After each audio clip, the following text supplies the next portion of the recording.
ಮಡಿಯನೊಟ್ಟು ಬಂದು ಕೈಯ ಮುಗಿಯುತ್ತ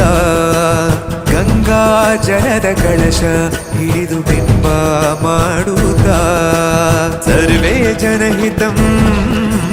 ಪ್ರಾಣಂ ಸ್ಥಾಪಿತ ಉಂದಾಗಿಸುತ್ತಲೀ ಪರಶಿವ ಶಕ್ತಿಯ ಮಂತ್ರ ಘೋಷಧಿ ಬಿರದು ಭಕ್ತಿಯ ದೇಹ ಶುದ್ಧಿರಣೇನ ಭೂಯಾತ್ ಶಾಂತಿರಣೇನ ಭೂಯಾತ್